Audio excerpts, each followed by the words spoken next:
सो हमने regression complete कर लिया, क्लासिफिकेशन एल्गोरिदम्स देख लिए। अब हमें क्लस्टरिंग देखना है। Clustering is a type of unsupervised learning, unsupervised learning. और मशीन लर्निंग जब हमने पढ़ा था, टाइप्स ऑफ मशीन लर्निंग में पढ़ा था कि अनसुपरवाइज्ड लर्निंग क्या होते हैं, that trains on unlabelled data set, trains on unlabelled data set. तो अभी तक हम क्या कर रहे थे, सुपरवाइज लर्निंग पढ़ रहे थे, जो कि था रिग्रेशन क्लासिफिकेशन। उसमें हमने देखा कि हम एक्चुअली में जो हमें प्रिडिक्ट करना है वो हम मॉडल को देते हैं कि ये हमारा फीचर है और ये हमें प्रिडिक्ट करना है। अब वो अपना पैटर्न समझता है मॉडल कि हाँ किस तरीके से वो पैटर्न को फाइंड करेगा, जिसके बेसिस पे वो प्रिडिक्शन निकालेगा। करेक्ट। बट क्लस्टरिंग में ऐसा कुछ नहीं होता। क्लस्टरिंग में हम सिर्फ डेटा देते हैं, कुछ नहीं बताते कि हमें क्या प्रिडिक्ट करना है। खुद से ये मॉडल अंडरस्टैंड करता है पैटर्न्स को, जो भी अनकवर हिडन पैटर्न्स उनको अंडरस्टैंड करता है और उसके बेसिस पे बताता है कि क्या प्रिडिक्शन हो सकता है। So that is how a clustering works. अब clustering is a type of classification जहाँ पे हम डेटा नहीं दे रहे हैं, जो हमें प्रिडिक्ट करना है। अभी इसकी वर्किंग कैसे होती है, it groups data based on similarities. Similarities के बेसिस पे ये बताता है कि आपका जो डेटा है वो किस क्लस्टर से बिलोंग करेगा। ओके। क्लस्टरिंग में ये क्लस्टर्स क्रिएट करता है, और क्लस्टर्स क्या होते हैं, एक तरीके से कैटेगरीज होते हैं, जो कि हमें पता नहीं है। हमारे डेटा में ऐसा कुछ कैटेगरी प्रेजेंट है, हमें नहीं पता है, इसीलिए हम क्लस्टरिंग एल्गोरिदम्स का यूज़ करें ताकि हम फाइंड कर सकें similar group of data points को। सपोज आपका जो डेटा है, ओके, आपका जो डेटा है उसमें थाउजेंड्स ऑफ रिकॉर्ड्स हैं, थाउजेंड्स ऑफ रिकॉर्ड्स हैं। अब इसमें से आपको कुछ भी इंफॉर्मेशन नहीं पता, या आपके डेटा में कुछ ऐसे रिकॉर्ड्स हैं जो एक जैसे हैं, कुछ ऐसे रिकॉर्ड्स हैं जो उससे डिफरेंट हैं। तो ये सब किससे पता चलेगा, क्लस्टरिंग एल्गोरिदम से पता चलेगा। ओके। तो अगर हम इसको प्लॉट करें, सपोज आपके कुछ थाउजेंड्स ऑफ रिकॉर्ड्स जो हैं उसको हम यहाँ पे एक्स और वाई एक्सिस पे प्लॉट करते हैं, कुछ इस तरीके से ये प्लॉट हो गया। अब यहाँ पे हमें कोई भी इंफॉर्मेशन नहीं मिल रही है कि जो क्लस्टर बन रहे हैं या फिर ये जो डेटा पॉइंट्स हैं ये किस कैटेगरी से बिलोंग करते हैं, क्या कैटेगरी हो सकती है, क्या इनमें सिमिलैरिटीज़ हैं, कौन कौन से ऐसे डेटा रिकॉर्ड हैं जो सिमिलर हैं। तो इस पर हमने क्या लगाया, क्लस्टरिंग एल्गोरिदम लगाया, क्लस्टरिंग एल्गोरिदम लगाया। ये जो डेटा है ये सिमिलर टाइप के डेटा हैं, एंड देन ये जो डेटा है ये दूसरे सिमिलर टाइप के डेटा हैं। Okay. And the third one is this. So ये भी एक टाइप का सिमिलर ग्रुप ऑफ पॉइंट्स हैं। तो ऐसे हमें क्या मिल गए, 3 क्लस्टर्स मिल गए। Okay, this is cluster 1, cluster 2 and cluster. तो अगर कोई न्यू डेटा पॉइंट आता है, ओके, कोई न्यू डेटा पॉइंट आता है, सपोज कोई न्यू डेटा पॉइंट यहाँ पे आया, तो यहाँ पे पता चल जाएगा कि ये किस क्लस्टर के अंदर बिलोंग कर रहा है, क्लस्टर 2 के अंदर। दैट मीन्स कि ये और जो डेटा पॉइंट्स हैं क्लस्टर 2 के, उससे सिमिलर डेटा पॉइंट है। जब हमारे पास सिमिलर टाइप ऑफ डेटा आ गया तो हम डायरेक्ट मैनुअली देख के उसमें कि वो किस टाइप का हमें रिकॉर्ड मिल रहा है, ओके, उससे हम उसी कैटेगरी सेट कर सकते हैं और उसको एक तरीके से लेबल डेटा भी बना सकते हैं। एप्लीकेशंस की अगर हम बात करें, इसका सबसे बेस्ट एप्लीकेशन है सेगमेंटिंग यूज़र ग्रुप्स, या फिर कस्टमर सेगमेंटेशन आप कह सकते हो, यूज़र ग्रुप्स, या फिर हो गया कस्टमर सेगमेंटेशन। अभी कस्टमर सेगमेंटेशन से क्या बेनिफिट मिलेगा, जैसे कोई भी कंपनी है उसके पास कस्टमर्स का डेटा है, ई कॉमर्स साइट समझ लीजिए, कस्टमर्स का डेटा है, काफ़ी सारे उसमें कस्टमर्स का रिकॉर्ड है। अभी हमें ऐसे कस्टमर्स को ग्रुप करना है जो सिमिलर फीचर्स रखते हैं। ओके, सपोज़ कोई डेमोग्राफी के बेसिस पे हमें कस्टमर सेगमेंट करना है या फिर प्रेफरेंस के बेसिस पे कस्टमर सेगमेंट करना है, तो किसी भी टाइप से हम सेगमेंट कर सकते हैं। और सपोज़ उसमें कुछ इस तरीके के कस्टमर हैं, कस्टमर 1 2 3 4, कस्टमर 5, कस्टमर 6। ओके, अभी हमने इस पर क्लस्टरिंग एल्गोरिदम लगाया। अब पता चला जो कस्टमर 1, कस्टमर 3 एंड कस्टमर 4 हैं ये आ जाते हैं आपका एक ग्रुप में। Okay, and then customer 2, customer 5, customer 6 ये दूसरे ग्रुप में आ जाते हैं। तो अगर आपको जैसे कोई कंपनी है, मार्केटिंग कैंपेन चलाना होगा, प्रमोशनल डिस्काउंट्स देने होंगे, जो एक ग्रुप में जितने भी सिमिलर कस्टमर्स हैं उनके लिए अलग से चलेगा, दूसरों के लिए अलग से चलेगा। तो इससे क्या पता चल रहा है, हम सेट ऑफ डेटा पॉइंट्स को एक कंप्लीट क्लस्टर में ला सकते हैं, एक कंप्लीट ग्रुप में ला सकते हैं। ओके, और ये बहुत ही अच्छा होता है जब आपको डेटा के बारे में कुछ भी अंडरस्टैंडिंग ना हो, तो आप देख सकते हो कि कौन कौन से ऐसे डेटा रिकॉर्ड हैं जो सिमिलर टाइप के, एंड देन आप उस पर एनालिसिस कर सकते हो, क्योंकि आपको सिमिलर टाइप के रिकॉर्ड्स मिल जाते हैं डेटा में से। तो फिल्ट्रेशन के लिए, डेटा समराइजेशन के लिए, ईडीए के लिए क्लस्टरिंग एल्गोरिदम्स बेस्ट होता है। नेक्स्ट इसके सबसे बेस्ट एप्लीकेशन है एनोमली डिटेक्शन, एनोमली डिटेक्शन, या फिर हो गया मॉल फंक्शंस, या फिर आप फ्रॉड भी कह लो। तो एनॉमली डिटेक्शन का मतलब क्या हुआ कि जैसे आपका डेटा पॉइंट्स हैं, ओके, डेटा रिकॉर्ड्स है आपके पास, जो फीचर आपका डेटा है उसमें आपको पता नहीं है कि कौन से ऐसे डेटा हैं जो एनॉमलीज़ हैं, जो आउटलायर्स हैं, ओके, कौन से ऐसे डेटा हैं जिसमें प्रॉब्लम्स हैं। तो उसको भी आइडेंटिफाई करने में क्लस्टरिंग एल्गोरिदम आपकी हेल्प करता है, क्योंकि जो नॉर्मल बिहेवियर वाला डेटा है उसको ये क्लस्टर एक क्लस्टर में रख देगा, और जो आपके बच जाते हैं, जो नॉइज़ बच जाता है, जो एनॉमली बच जाता है, उसको एक अलग क्लस्टर में रख देगा, जिससे हमें आइडेंटिफिकेशन मिल जाता है कि कौन कौन से डेटा पॉइंट्स में प्रॉब्लम आ रही है। और इससे ये भी इंफॉर्मेशन मिलती है कि क्या ऐसा डेटा पॉइंट में होना चाहिए जिससे पता चल रहा है कि हमें एनॉमली है। तो ये हिडन पैटर्न्स को अनकवर करने में बहुत ही ज़्यादा हेल्पफुल है। तो टाइप्स ऑफ क्लस्टरिंग, 3 टाइप के क्लस्टरिंग होते हैं, 3 टाइप के क्लस्टरिंग एल्गोरिदम्स होते हैं। पहला तो होता है पार्टीशन बेस्ड, नेक्स्ट है density based, and the last one is hierarchical. तो पार्टीशन से समझ में आ रहा है कि ये पार्टीशन करता है डेटा को into non overlapping cluster. Partition based में एक के करके टर्म होता है, K is nothing but the clusters, like number of clusters. So K is number of clusters.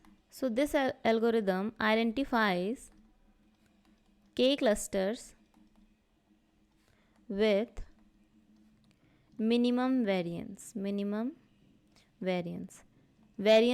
तो पता होगा, वेरिएंस हमने स्टैटिस्टिक्स में भी देख रखा है ऑलरेडी, स्टैटिस्टिक्स की प्लेलिस्ट में हमने वेरिएंस बहुत अच्छे से डिटेल में देखा है। वेरिएंस का मतलब क्या हुआ कि जो डेटा है, जो डिस्टेंस है, ओके, वो बहुत ज़्यादा दूर ना हो। तो जो ऐसे डेटा पॉइंट्स हैं जो बहुत ज़्यादा पास हैं, ऐसे डेटा पॉइंट्स को ये एक क्लस्टर में डाल देते हैं। जैसे हमने यहाँ पे देखा ये C1 है, इतने जितने भी डेटा पॉइंट्स हैं ये काफ़ी ज़्यादा क्लोज्ड हैं। बट इसमें क्लोजनेस कैसे डिफाइंड होती है, एक सेंट्रॉइड करके पॉइंट पहले रैंडमली एक सेंट्रॉइड असाइन होता है, ओके, जो सबसे क्लोज के डेटा पॉइंट्स होते हैं वो उसको एक क्लस्टर में डाल देता है, okay. So that is how it will create the clusters. So each point belongs two cluster with nearest mean और सेंट्रॉइड, ओके। जो नियरेस्ट मीन रहेगा, सेंट्रॉइड रहेगा, उसके पास में जितने पॉइंट हैं उसको एक क्लस्टर में डाल देता है। It scales with large data sets, large data set के साथ ये अच्छा वर्क करता है, but not good in identifying outliers. ये जो एल्गोरिदम है ये बिल्कुल भी सही से परफॉर्म नहीं करता if you have outliers or noise in the data set. So, fails on identifying non-spherical clusters.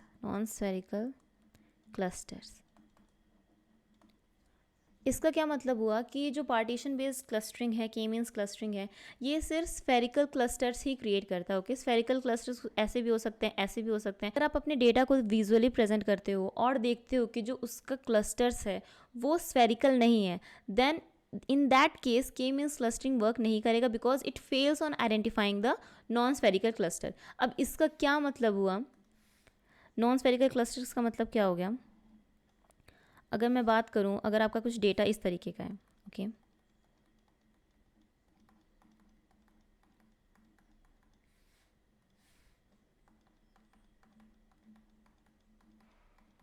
अब अगर हम इस पे के मीन्स क्लस्टर लगाते हैं तो ये क्या करेगा, स्फेरिकल क्लस्टर्स बनाएगा। जैसे कि ये इसने एक क्लस्टर में डाल दिया और ये जो रिमेनिंग है ये एक क्लस्टर में डाल दिया, ओके। इस तरीके से पार्टीशन बेस्ड क्लस्टरिंग वर्क करता है। रियल टाइम में आपको पता है, आप फिगर से देख के बता सकते हो कि ये एक क्लस्टर है, ये दूसरा क्लस्टर है, ओके। दैट इज़ वाई जो हमारा नेक्स्ट क्लस्टरिंग एल्गोरिदम है डेंसिटी बेस्ड क्लस्टरिंग आता है, okay, that creates clusters of any shape, okay, it creates cluster of any shape. इसमें शेप का कोई भी बाउंडेशन नहीं है कि सिर्फ स्फेरिकल क्लस्टर से ही क्रिएट करेगा, ये किसी भी टाइप का क्लस्टर क्रिएट करता है। वाई? बिकॉज ये जो क्लस्टर्स क्रिएट करता है ये डेंसिटी के बेसिस पे क्रिएट करता है। ओके, सपोज इसने ये फर्स्ट पॉइंट से शुरू किया, इसके सबसे क्लोजेस्ट जो रहेगा, जो डेंसिटी, जो भी डेंसिटी है उसकी, जो सबसे क्लोजेस्ट नियरेस्ट नेबर रहेगा उसको एक क्लस्टर में ले लेगा, देन अगेन चेक करेगा, देन अगेन चेक करेगा, तो ऐसे करते करते यहाँ तक आ जाएगा। ओके, एंड देन अगेन ये शुरू करेगा यहाँ से और इसको दूसरे क्लस्टर में ले लेगा। तो इस तरीके से डेंसिटी बेस्ड क्लस्टरिंग वर्क करती है। So it groups points that are closely packed or density based. Okay, and it even separates noise or outliers. यहाँ पे क्या था, पार्टीशन बेस्ड में, के मीन्स क्लस्टरिंग में क्या था कि हमें नंबर ऑफ क्लस्टर्स बताने पड़ते थे कि कितना क्लस्टर हमें बनाना है कंप्लीट डेटा में से। तो ये हमें प्री डिफाइंड बताना पड़ता था कि हमें इतने ही क्लस्टर चाहिए। बट डेंसिटी बेस्ड में क्या होता है, डेंसिटी बेस्ड पहले तो सबसे बेस्ट चीज़ है इसका कि ये किसी भी शेप के क्लस्टर बना सकता है। Okay, because it points the it groups the point based on the density, और even it is good for separating noise और आउटलायर्स। तो अगर आपके डेटा में नॉइज़ है, आउटलायर है, उनको आपको किसी क्लस्टर में नहीं डालना है, उनको हटाना है, आपको एनॉमली डिटेक्ट करना है, तो density based clustering is a very good option. Plus इसमें no need to predefine cluster. यहाँ पे आपको क्लस्टर बताने की ज़रूरत नहीं है कि हमें कितने क्लस्टर चाहिए। जितने भी डेटा में से क्लस्टर आपके बन रहे हैं, एक्चुअल में जितने क्लस्टर बनने चाहिए, ये डेंसिटी बेस्ड क्लस्टरिंग आपको वो क्लस्टर बना के दे देगा। आपको खुद से नहीं बताना कि मुझे डेटा में 5 क्लस्टर चाहिए। डेंसिटी बेस्ड क्लस्टरिंग देखेगा बेस्ड ऑन द, इसमें एक एप्सिलॉन वैल्यू होती है EPS, that is nothing but the radius, and इसमें एक कंसेप्ट होता है मिनिमम सैम्पल्स का, मिनिमम सैम्पल्स। इन दोनों के ही बेसिस पे ये डिसाइड करता है कि कितने नंबर ऑफ क्लस्टर्स क्रिएट होंगे। Okay, so that is the density based clustering. Now comes the third one, hierarchical clustering का मतलब क्या हुआ कि ये जो क्लस्टर्स क्रिएट करता है ये हायरार्की के बेसिस पे करता है। It organises data into nested clusters. Okay, nested clusters आप कह लो, हायरार्किकल क्लस्टर्स कह लो। कैसे कि सपोज ये एक क्लस्टर है, इसमें से 2 इसके सब क्लस्टर्स बन गए, अब इन 2 सब क्लस्टर में से अगेन हमें नए क्लस्टर्स मिल रहे हैं। तो इस तरीके से हायरार्किकल क्लस्टरिंग वर्क करता है। So it contains smaller sub clusters. It is useful for small to mid sized data. Large data set के लिए हायरार्किकल क्लस्टरिंग बहुत ही ज़्यादा स्लो हो जाता है और काफ़ी सही से परफॉर्म नहीं कर पाता। That is why it is only good for the small to mid size data. अब ये हायरार्किकल क्लस्टरिंग भी 2 तरीके के होते हैं। First is एग्लोमरेटिव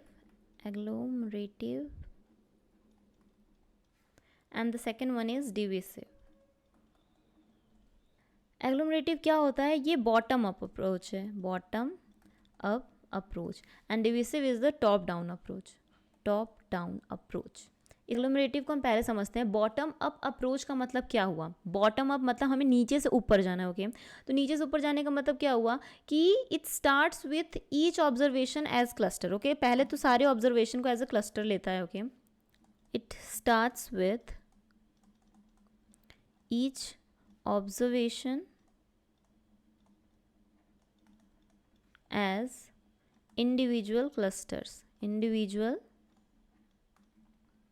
clusters. ओके, तो हर एक डेटा पॉइंट को ये एज अ क्लस्टर लेता है। फिर क्या करता है कि जो भी डेटा पॉइंट इसको लगते हैं कि सिमिलर हैं, उसको ग्रुप करके एक पेरेंट क्लस्टर बनाता है। Okay, so it merges similar data point और सिमिलर क्लस्टर्स जो एज अ इंडिविजुअल क्लस्टर्स हैं इनटू पेरेंट क्लस्टर, और ये तब तक करता है until it reaches k number of clusters, okay, k number of clusters. तो इसमें हम नंबर ऑफ क्लस्टर्स डिफाइन कर सकते हैं कि हमें कितने क्लस्टर्स चाहिए।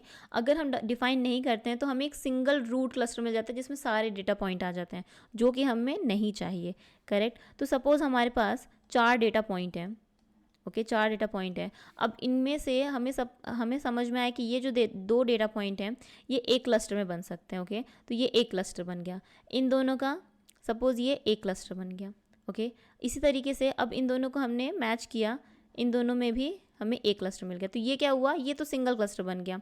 बट अगर हम अर्ली स्टॉपिंग लगा दें और हम बोल दें कि हमें सिर्फ 2 ही क्लस्टर चाहिए, तो क्या मिलेगा, हमें इस तरीके के 2 क्लस्टर्स मिल जाएंगे। डिवीसिव जस्ट इसका उल्टा होता है। डिवीसिव में टॉप डाउन अप्रोच है, दैट मीन्स जितने भी ऑब्जर्वेशन है वो सिंगल क्लस्टर में होते हैं। So it starts with all observation in single cluster,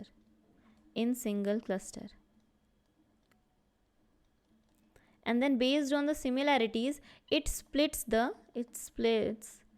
clusters into subclusters।